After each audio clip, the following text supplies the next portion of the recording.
అల్లూరు జిల్లాలో రేపటి నుంచి 2 రోజుల పాటు మన్యం బంద్ కు గిరిజన సంఘాలు పిలుపునిచ్చాయి. ఈ బంద్ కు ఉద్యోగ, ఉపాధ్యాయ, కార్మిక ప్రజా సంఘాలు మద్దతు తెలిపాయి.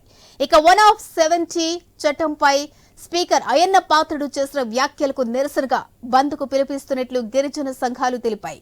ఇక చట్ట సవరణ అంటే అటవీ సంపదను కొల్లగొట్టడమేనని ఆయా సంఘాలు పేర్కొన్నాయి. బంద్ తరుణంలో జిల్లా వ్యాప్తంగా పోలీస్ బందోబస్తు పటిష్టం చేశారు.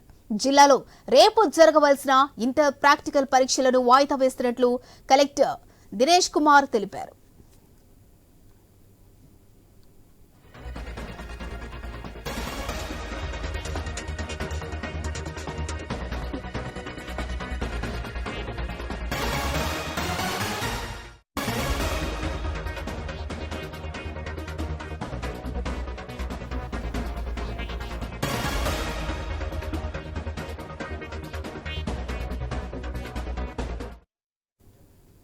అల్లూరు జిల్లాలో రేపటి నుంచి 2 రోజుల పాటు మన్యం బంద్ కు గిరిజన సంఘాలు పిలుపునిచ్చాయి. ఈ బంద్ కు ఉద్యోగ, ఉపాధ్యాయ, కార్మిక ప్రజా సంఘాలు మద్దతు తెలిపాయి.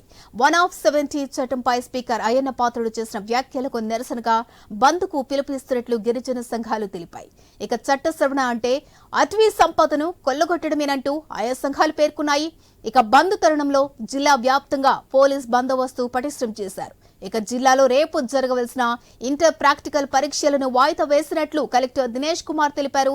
ఇక దీనికి సంబంధించి పూర్తి అప్డేట్స్ మా ప్రతినిధి రాజు లైవ్ లో డీటెయిల్స్ అందిస్తారు. రైట్ రాజు. రెజీనా, ఏదైతే మన్యంలో ఉన్నటువంటి అటవీ సంపద కొల్లగొట్టే విధంగా ప్రభుత్వాలు కృషి చేస్తున్నాయి, అందుకోసం అని చెప్పి కొన్ని వ్యాఖ్యలు చేస్తున్నాయంటూ కూడా ఆగ్రహం వ్యక్తం చేస్తూ అల్లూరు సీతారామరాజు జిల్లాలో ఉన్నటువంటి ఆదివాసీ, గిరిజన సంఘాలు, ప్రజా సంఘాలు, కార్మిక సంఘాలు కూడా ఏకమయ్యాయి. తమ ఆగ్రహాన్ని వ్యక్తం చేస్తూ కూడా ప్రభుత్వానికి ఒక హెచ్చరిక తెలియజేసే విధంగా ఇప్పటికే బంద్ను అయితే పిలుపునివ్వడం జరిగింది. ఈ నేపథ్యంలో రేపు 11వ తారీఖు, 12వ తారీఖు 2 రోజుల పాటు అయితే బంద్కి పిలుపునిచ్చి అదేవిధంగా ఉద్యోగ, కార్మిక సంఘాల మద్దతు కూడా కూడగట్టడం జరిగింది. ఈ నేపథ్యంలో రేపు, ఎల్లుండి కూడా అల్లూరు సీతారామరాజు మన్యం జిల్లాలో పూర్తిగా బంద్ అయితే కొనసాగే అవకాశాలు కనిపిస్తున్నాయి. దీనికి స్వచ్ఛందంగా వ్యాపారస్తులు కూడా ముందుకు వచ్చినట్టుగా తెలుస్తుంది. ఈ నేపథ్యంలో అల్లూరు జిల్లాలో పూర్తిగా పటిష్టమైన బందోబస్తులు కూడా ఏర్పాటు చేయడం జరిగింది. ఎక్కడ కూడా ఎలాంటి అవాంఛనీయ సంఘటనలు కూడా ఏజెన్సీలు జరగకుండా చర్యలు తీసుకున్నారు. ముఖ్యంగా ఈ బంద్కు సంబంధించి కూడా ఆదివాసీ సంఘాలు డిమాండ్ చేస్తున్న పరిస్థితులు చూసుకుంటే ఇటీవల కాలంలో అనకాపల్లి జిల్లాలో AP assembly speaker Ayyanna Patrudu ఒక వ్యాఖ్య చేయడం జరిగింది. ఏదంటే 1/70 చట్టం ఏదైతే అటవీ శాఖకు ఏదైతే గిరిజన సంక్షేమానికి సంబంధించి, గిరిజనుల హక్కులకు సంబంధించి ఉన్నటువంటి 1/70 చట్టం ఏదైతే ఉందో దాన్ని సవరిస్తే ఇంకా మన్యం అంతా కూడా, ఏజెన్సీ ప్రాంతం అంతా కూడా అభివృద్ధి చెందేందుకు అవకాశాలు ఉంటాయంటూ వ్యాఖ్యానించడం జరిగింది. దీని మీద ఇప్పుడు ప్రజా సంఘాలు, గిరిజన సంఘాలు, ఆదివాసీ సంఘాలు ఆగ్రహాన్ని వ్యక్తం చేస్తున్నాయి. ఈ నేపథ్యంలో రేపు, ఎల్లుండి కూడా 2 రోజులైతే మన్యం బంద్కు పిలిపివ్వడం జరిగింది. ఈ నేపథ్యంలో దీనికి సంబంధించి కూడా పూర్తి సన్నాహాలు కూడా పూర్తి చేసుకోవడం జరిగింది. ఈ మన్యం బంద్ని దృష్టిలో పెట్టుకొని అల్లూరు సీతారామరాజు జిల్లా కలెక్టర్ దినేష్ కుమార్ ఇప్పటికే రేపు జరగాల్సినటువంటి ప్రాక్టికల్ పరీక్షలు కూడా వాయిదా వేయడం జరిగింది. అదేవిధంగా రేపు జరగాల్సిన పరీక్షని ఎప్పుడు జరుపుతాం అనేది కూడా తర్వాత ప్రకటిస్తామంటూ కూడా ఒక ప్రకటన కూడా విడుదల చేయడం జరిగింది. మరోవైపు పోలీస్ యంత్రాంగం అంతా కూడా అప్రమత్తమైంది.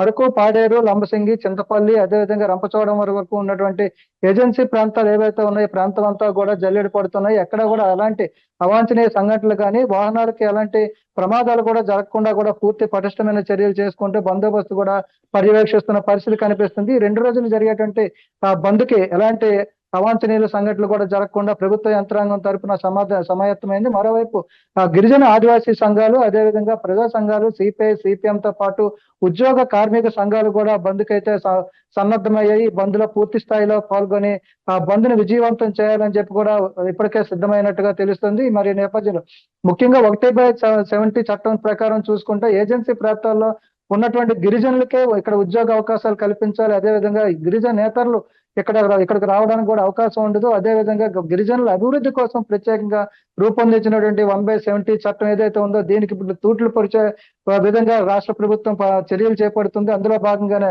స్పీకర్ చేత ఈ వ్యాఖ్యలు చేయించింది అంటూ కూడా గిరిజన సంఘాలు ఆగ్రహం వ్యక్తం చేస్తున్నాయి. ముఖ్యంగా చూసుకుంటే ఇప్పటి వరకు ఏజెన్సీ ప్రాంతాల్లో ఉన్నటువంటి అందమైన ప్రకృతి, అదేవిధంగా పచ్చదనం, లోయలతో అందులో అలరారుగా ఆనందాన్ని పంచే విధంగా ఉన్నటువంటి ఏజెన్సీ ప్రాంతం ఏదైతే ఉందో విలువైనటువంటి ఖనిజాలు ఉన్నాయి, వాటిని కొల్లగొట్టేందుకే ఇప్పుడు రాష్ట్ర ప్రభుత్వం ఇలాంటి చర్యలు చేపడుతుంది. కాబట్టి ఈ వ్యాఖ్యలు వెనక్కి తీసుకునేంత వరకు పోరాటం చేస్తామంటూ గిరిజన సంఘాలు ఆగ్రహం వ్యక్తం చేస్తూ తమ డిమాండ్ ని తెలియజేసే విధంగా రేపు ఎల్లుండి కూడా బంద్ కి అయితే సిద్ధమని చెప్పుకోవచ్చు. రోజున రైట్, థ్యాంక్ యూ రాజు.